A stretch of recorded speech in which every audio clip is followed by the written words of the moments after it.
Yeah, so I'm at the point where I just can't live like a slave anymore.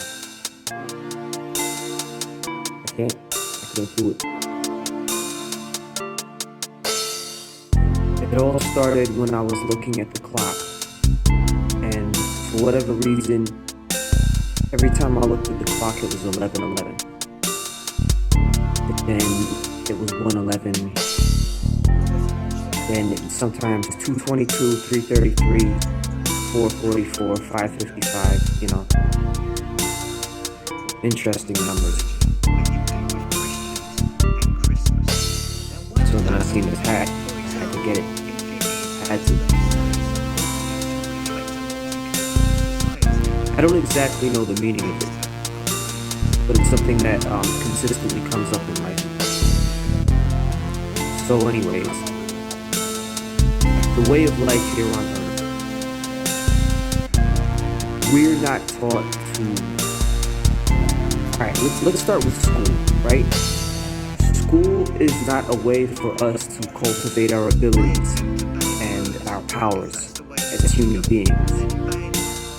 It's meant to dumb us down, to close our minds,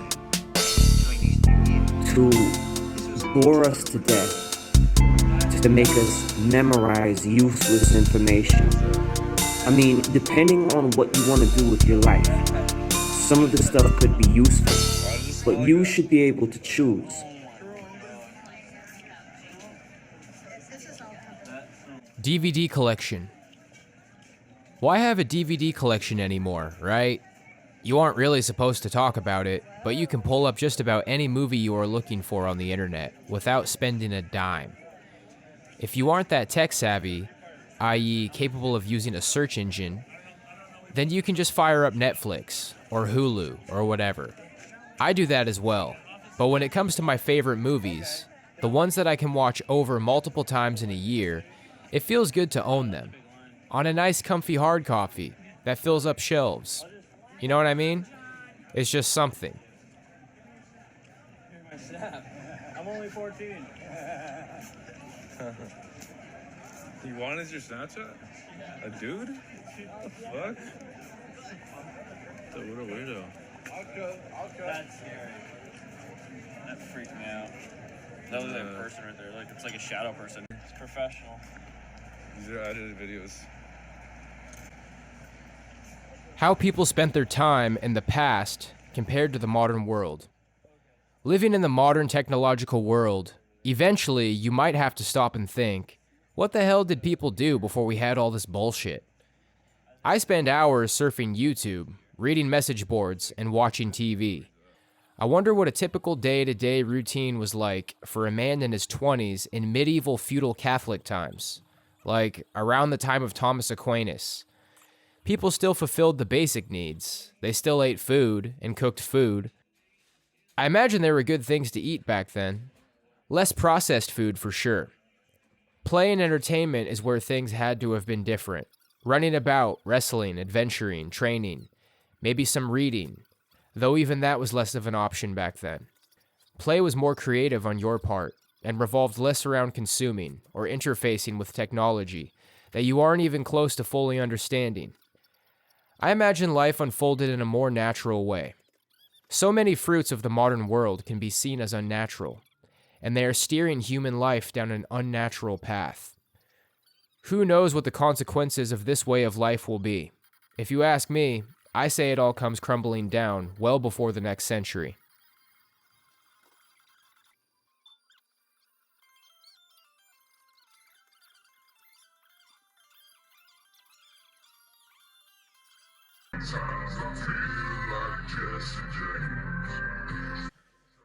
You can do whatever you want in life. It just seems that societal norms encourage hard work and material pursuits.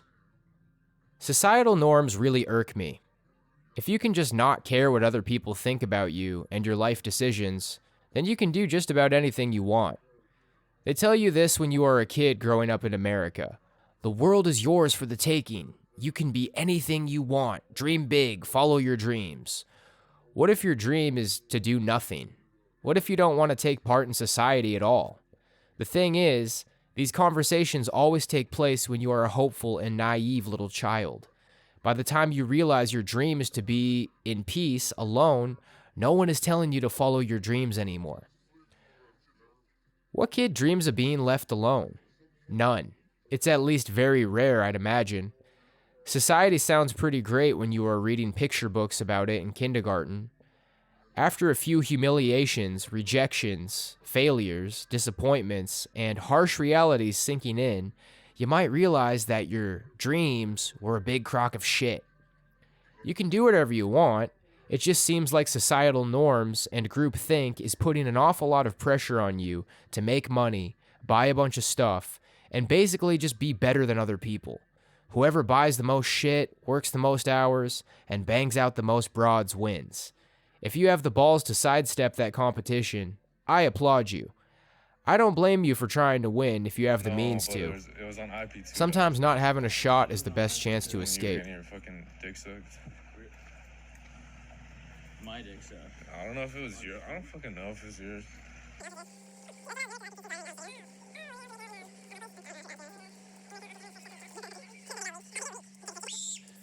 The internet has offered so much entertainment, but it's a dark place, and it's made the world a dark place as well. The internet has offered me so much entertainment over the years. At best, it leads me to new information, new leads for my research, and it offers hours and hours of entertainment. When the internet is at its worst, it offers drama, sometimes with strangers, and many times with acquaintances, friends, or family. Social media never did much good for me. Some people have a knack for networking. Their feed is always professional, clean, agreeable, and overall inviting. I just couldn't keep it together with social media. I had to say what was on my mind. I had to let my freak flags fly. I've always wanted to stand out, and ultimately, social media gives you an opportunity to attempt to stand out. My best analysis, keeping it short, is that I wasn't naturally attractive on social media. It frustrated me, and I tried to force it. It causes a cycle of failing to be recognized, trying harder, and pushing people further away, alienating yourself more and more until one day, everyone who was ever a part of your life knows that you aren't well adjusted, at least not on Facebook. What can I say? I chose a hard path in life, and it seems like my 20s were not a very good time for me to try to win everyone's approval via strategic sharing via Facebook. In case you haven't figured it out, the safest bet for social media is to be a girl with a nice ass and to post it. Blade has Jaeger.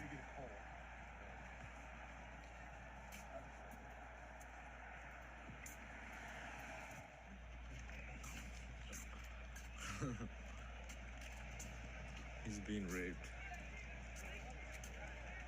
Pets/cats are better than people. I would highly recommend pets to anyone who feels alone in the world. If you want to force yourself to get out there, so to speak, then get a dog. Take the dog to the park for walks. The conversations will start themselves. At least that's what they say. I'm a cat man myself. Cats are for the homebodies. I hear that women see a man with a cat or cats as a red flag. Go figure. Just about everything about me is a red flag to women at this point. Being single and 30 is a red flag in general, if you ask me. Anyway, cats are chill. I've been through a lot with my cats. They didn't run away after our home in Vegas was burglarized. They survived a day of flying with me from Vegas all the way to Alaska. They're my little buddies. All they ask is for some dry food in a bowl, clean litter boxes, a bit of fancy feast, and of course, some snuggles. You're never going to wake up one day to a note from your cat saying, "It just wasn't working, we don't love you anymore," or anything like that. You will be guaranteed an opportunity to take part in unconditional love. You don't get that with women or friends, or children. When your job goes, your woman will likely go too. When your stock is down, your friends won't stick up for you. That was my experience anyway. Not that I ever lost a girlfriend over a job.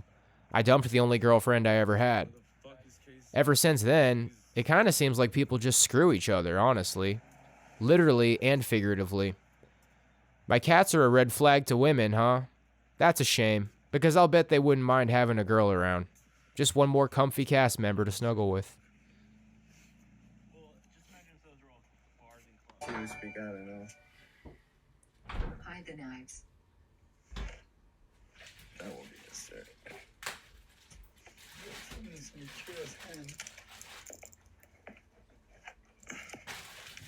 The song complaining trees and edging person be a mess. Well, look at your nest has hands. Yep, this has hands. Cute soft hands. Like you know the. Hey, Janelle. Comfiness is complex. Comfiness is quite complex. On paper, it's a simple concept. Get warm, snuggly, relaxed. Enjoy your favorite food, television shows, movies, games, activities. In essence, that captures a great deal of what comfiness is. But the tricky part is dealing with how uncomfy one's life can get. If you are starting from a neutral feeling, or you are already feeling good, then it should come easily. To be someone who prizes comfiness often implies a person who has suffered a great deal of discomfort in life. The idea is to escape from the norm. You can craft comfy in a similar manner to how Mussolini created fascism. You learn socialism inside and out, and then create its antithesis. In the case of comfy, you learn discomfort inside and out, then create its antithesis. Outside is a stressful place, so inside is comfy. Social situations have stung me many times, so alone is comfy.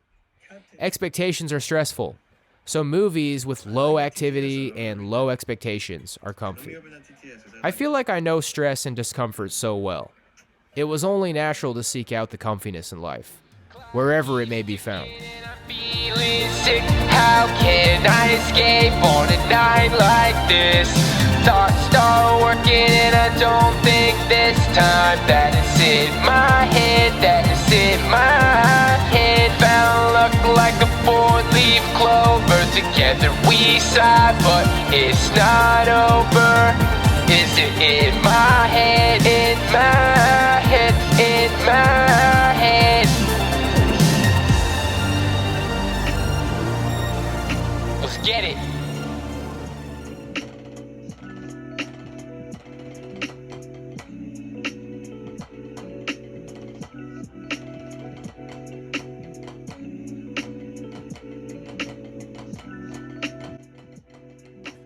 Music and creativity. You have to do something, right? I consider myself to be creative. I don't know many people who would detest my creativity, but I know plenty who are critical of it. I mean, I have to do something, right? I learned the drums because a family friend offered to teach me. I picked them up decently quick, and the rest is history. People had high hopes for me all through high school, after I took the big leap to pursue music. It seemed to be going all right at first, but once it became evident that I wasn't going to be a success, that's when things started to get ugly quick. Too many expectations, emotions, too much to prove, too much competition. I wanted to prove everyone wrong. I wanted to be special. I wanted to be recognized. It became a back and forth struggle for power between me and my friends, me and my family, me and everyone else. When things didn't work out for me, it felt like I had lost. They had won. It was finally time for me to learn my place. Was this all in my head? Maybe I'll never know. I just know that I wanted it bad. My momentum grew enough for people to think and perhaps worry that I had a shot at going places, and that when I didn't get there, it seemed like people were relieved. They acted as if they had always known that I wasn't good enough, though some of it was likely my own fear of not being good enough. I'd be lying if I said I understood all the details. All I know is that I tried, I failed, and it destroyed my life. It destroyed my old life anyway, and I wasn't happy with that life. Am I happy with this one? I'm trying to be. I think gratitude is important. The Bible says that groveling is a fruit of the flesh. People who complain a lot still have a long way to go. In theory, you could just do enough to make ends meet, stop complaining, and then you are there. Suffer in silence. Fake it till you make it. Misery loves company.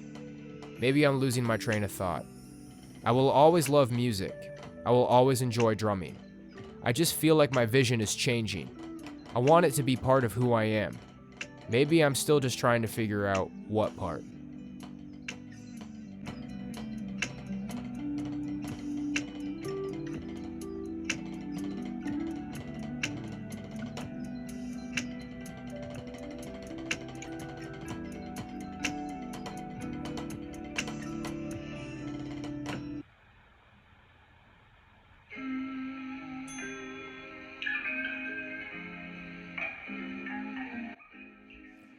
Fitness. Fitness keeps me positive. That's really it. I've played the tough guy role a few times. It sure feels better than feeling like a bitch or a victim. The laws of the jungle are pretty harsh. Some dudes are born with the kind of genetics to sit on a couch all the way up through college and still have the size and strength advantage over you to crush you with relative ease. I've listened to a lot of dude bros talk so passionately about lifting and training. It's great stuff, but the law of the jungle is that top athletes in all sports are the result of genetic gifts. Hard training for sure, but without the genetic gifts, you really won't make it very far in the world of athletics. See the movie Rudy. Football players gotta be big. Bigger than I could ever get. Basketball players usually gotta be tall. Way taller than me. I'm not trying to take away from their accomplishments. I'm truly happy for them. I really am. The point is, I work out because it makes me feel better. I'm grateful for any improvements aesthetically or in terms of size and strength, but the bottom line is that my best shot to feel like I'm having a good day is to work out hard. Keep your mind busy, keep your hands busy, keep moving. Being a mass freak or a general athletic specimen is not a universal thing, but we can all benefit from hard training. It's some of the best medicine there is. Other than that, your best shot to not be a bitch is to train hard. I probably should be going to the gym, but I prefer the comfort of home.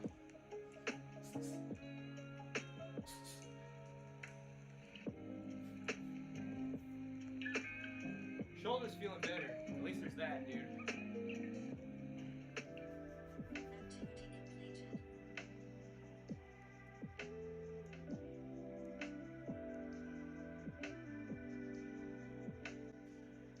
Video games are common for men who can't level up in real life. I grew up playing video games, but I wouldn't consider myself a gamer. I guess I was until I started partying and smoking weed my junior year of high school. Some people smoked weed and melted into MMO games like World of Warcraft or competitive online games like Dota and League of Legends, which I really don't know much about. Weed put me in my head, way too much to develop deeper gaming interests. As I got older, though, I found myself coming back to games every now and again. Just for a quick escape, however long it lasts for me, I'll take it. People are very critical of adult gamers, male gamers especially, and only. The thing is, they want to achieve things, to level up and get ahead. If you can't do it in life, then as a man, you're gonna want to seek that someplace else. The best gamers are living pretty sick lives these days. Hell, you don't even have to be that good at the games. You just need to be able to get people to watch you play. All in all, games can only hold my interest for so long. But when I find one that clicks, like I said, I'll ride the wave as long as I can, until I get bored.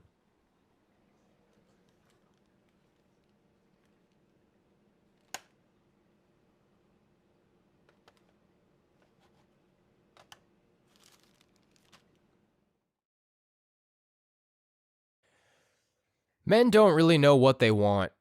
Incel versus volcel / giving up. I haven't had any luck with women in years. Hell, from what I'm reading online, tons of men haven't. The term incel is becoming more popular. Men with any sense try to avoid catching that label, for a number of reasons. Incels are considered terrorists in the mainstream, but breaking down the term involuntary celibate, you can see it means simply someone who wishes they were having sex, but isn't. Do I fall under that category? I do. But let's take another look at my positive definition of incel. Someone who wishes they were having sex, but isn't. I would say a true blue incel is someone who wishes they were having sex, but cannot. For a guy like me, sure, I wish I was having sex, and I probably could be. I need to make more money, dress nicer, go out more, spend more time at bars, clubs, restaurants, and public places. It's gotten to a point for me, and for many other men, where you simply find the pursuit of sex to be too stressful, uncomfortable, and ultimately not worth it. One day, you just stop trying. You stop putting yourself in social situations altogether, to the point where you really have no shot of making a connection with a woman. Sure, I want to have sex, but I don't want it so bad that I will leave my comfort zone to seek it. Myself and others like me, we aren't really incels. We just don't want to try anymore. I guess we just don't really know what we want. We choose comfort, but it comes at the expense of sexual conquest. Masturbation gets you by.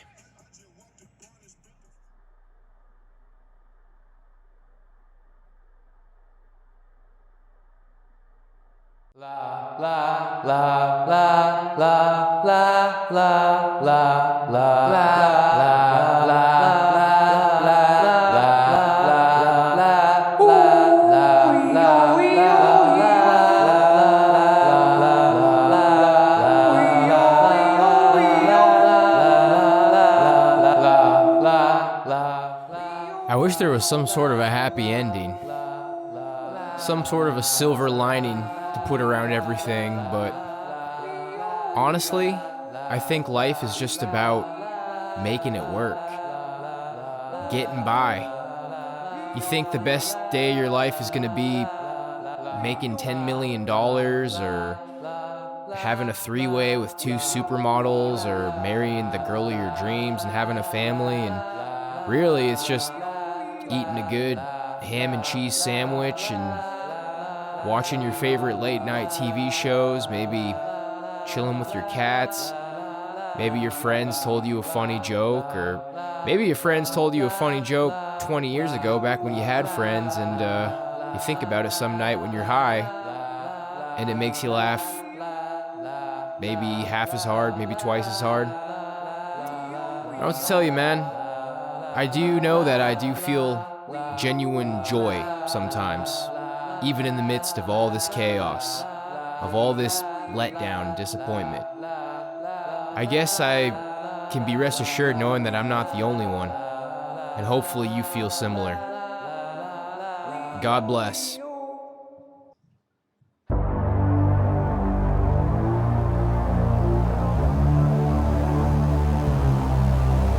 Let's glow!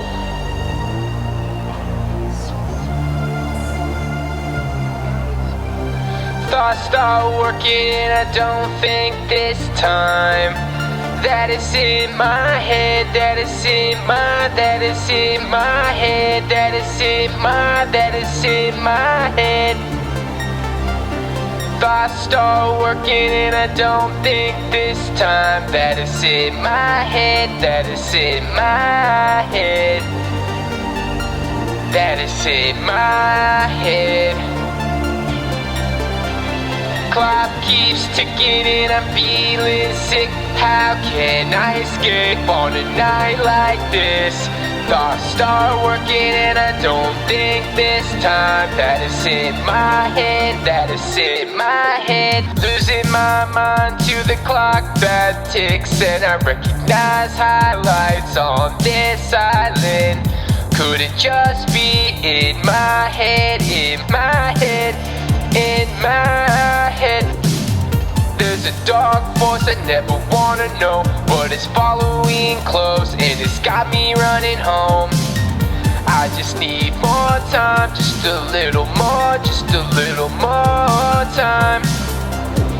Gather my strength from the God that loves, and I recognize blessings in my actions. I know it's not in my head, in my head, in my head, in my head. There's a rising up that they don't wanna grow, but it's gaining strength like an open window. We won't stay silent, stay silent. Clock keeps ticking and I'm feeling sick. How can I escape on a night like this? Thoughts start working and I don't think this time that it's in my head, that it's in my head. Found luck like a 4-leaf clover. Together we sigh, but it's not over. Is it in my head, in my head, in my head? Let's get it.